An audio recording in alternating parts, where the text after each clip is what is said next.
myself is Divya Bahal, Assistant Professor in Chemical Engineering Department at LJ Institute of Engineering and Technology.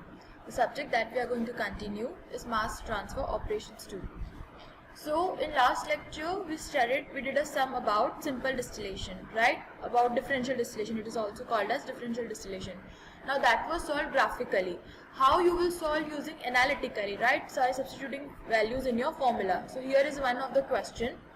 See, a charge of 50 kilomole of a mixture of benzene and chlorobenzene having 55 mole % of less volatile component is to be batch distilled. If 25 moles of solution is vaporized and condensed as a distillate, then calculate concentration of distillate. Here relative volatility is given as 4.1. Now see, concentration of less volatile component is given. Hence your more volatile component concentration would be what? 1 minus 0.55 is equal to 0.45. Your alpha is given, relative volatility is what? 4.15, right? Other than that, what information is given about distillate? Okay, moles of distillate vaporized. So what is that distillate? It is 25 kilomole. Hence your feed residue would be what? Again 25 kilomole.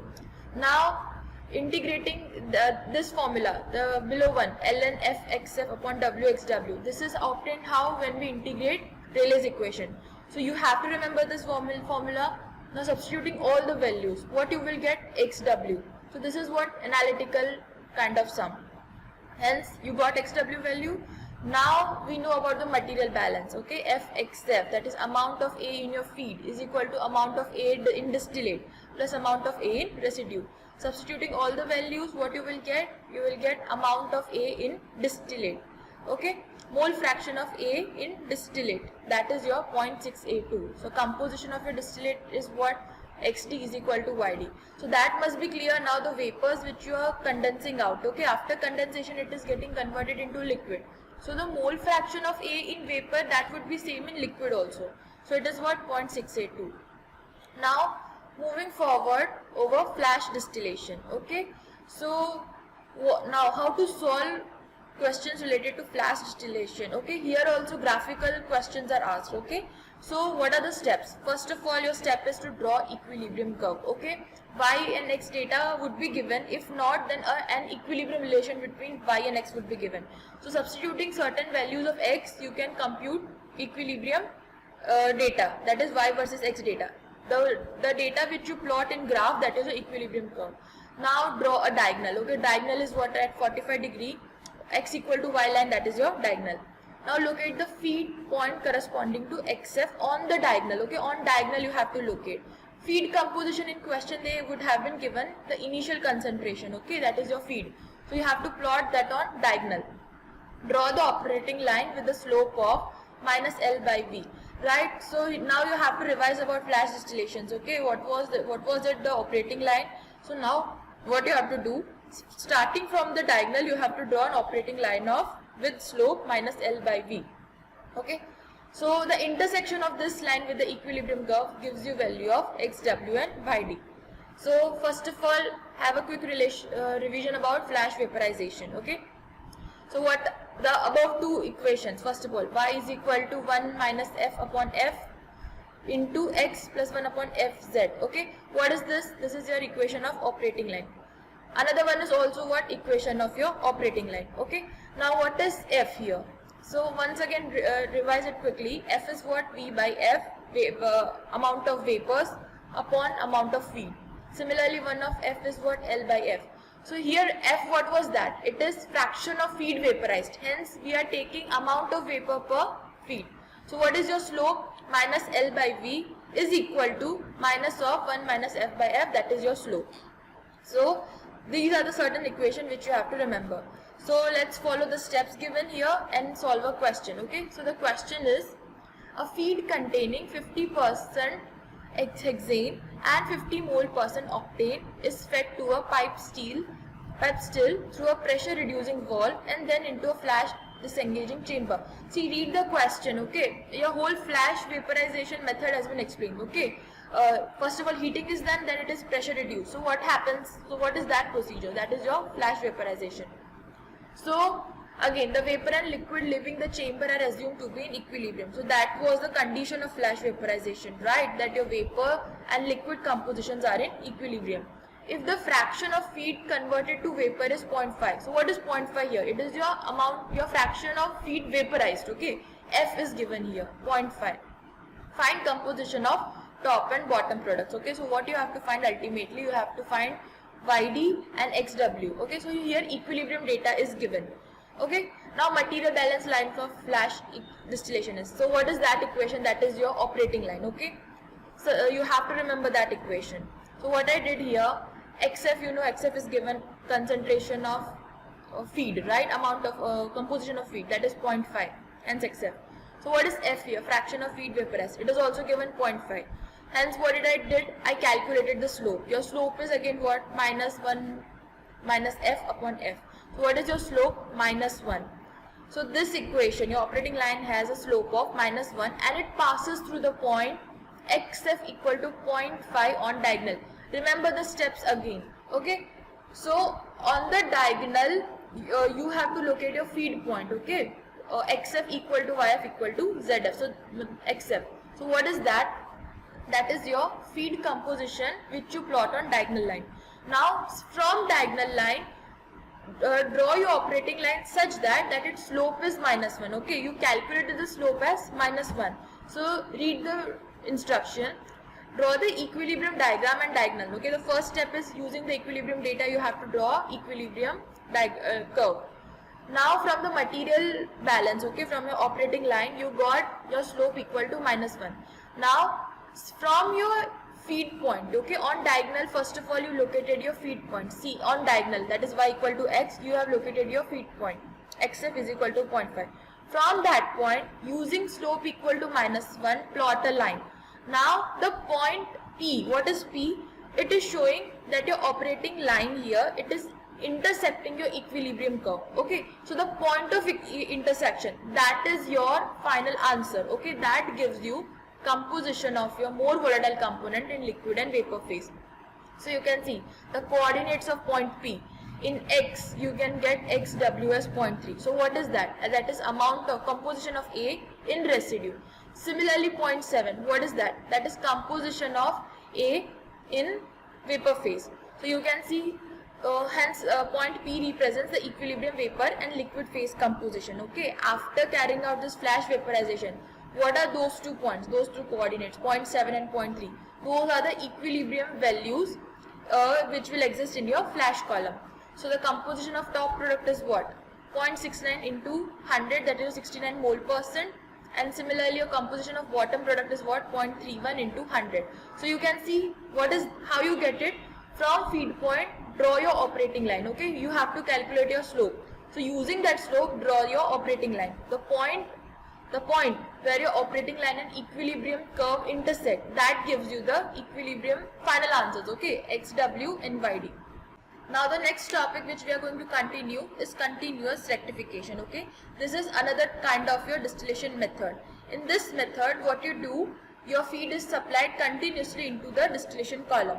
Now what is rectification? Okay, in this method, the enrichment of vapor stream occurs when it passes through the column in contact with reflux, which is termed as rectification.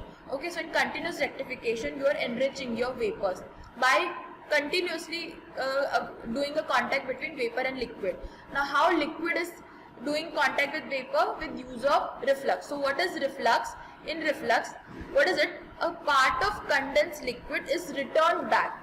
Okay, your vapors you are taking out from the top, you are condensing it and you are again flowing it back into the column. So that is your reflux. Now in this method, multiple stages or trays are used. Okay, so this is your continuous rectification. Now let's have a look on the components of fractionating column. Okay, so what are the components? First of all, your main body, a cylindrical column. Second are plates. What are plates here? It acts as a vapor liquid contacting medium. Okay. Third is condenser. So what your condenser do? All the vapors which are coming out from the top, it is taken out, it condenses. In condenser, vapors are converted into liquid. Again, your reboiler, it is associated in the bottom. From name you can see it reboils. Okay, your liquid, it again reboils and converted into partially vaporized mixture. So this is your overall continuous rectification column, how your continuous rectification does. So you can see distillation column, feed is introduced. Okay, so downward, your liquid is flowing downward, your vapor is rising upward. So those are the multiple stages. Okay, in the top you can see condenser. What does your condenser do? It condenses the vapor into liquid. Similarly, what does your reboiler do? You can see the bottom liquids are again reheated, and it is again sent back to the column as in form of vapor. Okay, now you can see what is reflux. See, the vapors which are taken out in condenser, they are condensed. So in reflux drum you can see the liquid is part of your liquid, okay, part of your distillate, it is again sent back to the column.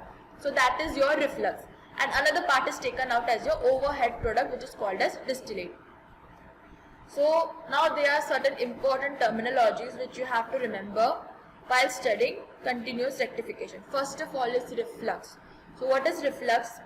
Portion of overhead liquid product, okay, portion of your distillate which you get in top, it is again sent back, returned to the main column, upper part of your column. So that is your reflux. Now feed plate. The plate in distillation column in where you introduce your feed, that is your feed plate. It is simple, okay. Next is stripping section. Now you have to remember this by heart. What is stripping section? The plates below feed plate and including feed plate, okay, feed plate plus plates below feed plate, that area is your stripping section. So what happens in stripping section is your more volatile component is stripped of the liquid by raising vapors. We will understand it later. So you have to remember that your more volatile component, okay, it should come out in the top. So what happens in stripping section? From the liquids, your more volatile component are stripped off, okay. The next one is enriching section, okay. Now this section, the plates above feed plate, that area comprises of your enriching section, okay. That is upper part of your distillation column. Here what happens, your vapors, they are enriched. It means the less volatile component present in vapor form are washed out, okay, with the help of reflux. Okay, what you are doing in reflux, a part of your liquid is sent back to the column. So vapor, what is happening, this vapor and the liquid, they come in contact, and because of that less volatile component present in your vapor, it is washed out. Hence enrichment happens, okay. Vapors, your more volatile component gets enriched, more and more enriched. So here you can see feed is introduced, so that plays your feed plate. The area including feed plate and the plates below feed plate, those are included in your stripping section. Whereas plates above feed plate, that is your enriching section. So you can see enriching or rectifying section, okay. In rectifying section you can see reflux is happening. So what happens, the vapors rising upwards, they are washed with your reflux, and so less volatile components are taken out from your vapors. Whereas in stripping, what happens, vapor from the reboilers, okay, in your reboiler what happens, liquid is again reheated and converted into vapor. So vapors from your reboiler, they come in contact with the liquid coming down the plate, right. Now as liquid and vapor come in contact here, what happens, your more volatile component is stripped of the liquid, and hence again it is converted into vapor, okay. So that is your stripping section. So in G's, try to remember that in your rectifying section, vapor enrichment occurs. It means your more volatile component is enriched in vapor section, okay. Whereas in stripping, liquid enrichment, it means you are trying to enrich your less volatile component here. You are removing as much as possible more volatile component, and so in stripping section, liquid is high in amount, okay, it is enriched, it means it is rich in less volatile. Whereas in rectifying section, you try to enrich your more volatile component. Now how mass transfer occurs in continuous distillation. So we discussed that plates act as a vapor liquid contacting media. So you can see number of trays are kept in the distillation column, right. The liquid is coming from the top, okay, because of reflux the liquid is coming from the top and the vapors are rising upwards. Now these trees are perforated, okay, holes are there. So because of that your vapors, what does it happen, vapors penetrate through the liquid, and so because of that mass transfer occurs between liquid and vapor phase. So you can see over here how entering streams, okay, vapor and liquid which are entering one plate, and those are living after the contact between them when energy and mass transfer has taken place. So now moving forward, concept of ideal tray. What is ideal tray? So an ideal tray is a hypothetical zone or a stage in which two phases, liquid and vapor, okay, here they of any substance establish an equilibrium with each other. Okay, so it is a hypothetical tray where liquid and vapor contact with each other until equilibrium is established. Okay, it is also called as equilibrium plate and theoretical plate. So the important point which you have to remember even for solving question is just learn this by heart, that in ideal stage, once they are contacting each other, okay, mass transfer is taking place. So the leaving streams are always in equilibrium. Okay, the leaving streams. So here you can see that in stage 1 L0 and V2 are entering, but V1 and L1 are leaving. So the Y1 and X1 are always in equilibrium. That is the condition of your ideal tray. Okay, it means that is for ideal tray. Okay, when they have reached equilibrium, it means that is the maximum limit of mass transfer. So your ideal tray is what? Leaving streams are always in equilibrium. Now talking about rectification on ideal plate, how mass transfer and energy transfer occur. Okay, in continuous rectification, what you are doing, as number of plates are increased, okay, for different plate you will have different equilibrium condition. Suppose in plate 1, as we saw here, in one stage, this is any stage 1, my leaving streams are in equilibrium, okay, V1 and L1 stream. So Y1 and X1 are my equilibrium condition. Here similarly for different plate you have different equilibrium condition. Now talking about plate N, okay, so in plate N you can see vapors from N plus 1 plate are entering and liquid from N minus 1 is entering. So what are the entering streams? Those are Vn plus 1 and Ln minus 1. They come on plate N. Now on plate N, heat and mass transfer occur, okay, up till when they interact till equilibrium is achieved. Now let's see how mass transfer occur on plate N. Now you can see in plate N, okay, L liquid from N minus 1 plate is coming. So its mole concentration of more volatile is what? Xn minus 1. That is composition of more volatile in N minus 1 plate. So it's coming on plate N. It will interact with vapors coming from N plus 1, okay. So the composition is what? Yn plus 1. Now your more volatile, what is the need here? We have to convert more volatile component from liquid to vapor. Okay, so on plate 10 your more volatile component will transfer from liquid to vapor. It means now the composition of more volatile component has decreased from N minus 1 to N. Okay, Xn minus 1 to Xn. It has been decreased. So you can see here from more volatile component from Xn minus 1 it has been decreased to Xn. Okay. Similarly, so it has decreased, A has been taken out from liquid, it has been transferred to Y. So I can say that my mole fraction of more volatile component has now increased in vapor phase. So you can say that from Yn plus 1, more volatile composition has been increased to Yn. So this way you can see vapors which are going on top, their composition is increasing, whereas liquid which is going from top to bottom, composition of more volatile is decreasing. So you can say the vapors going on top, their mole fraction is increasing. Liquid which is going down, its mole fraction is decreasing.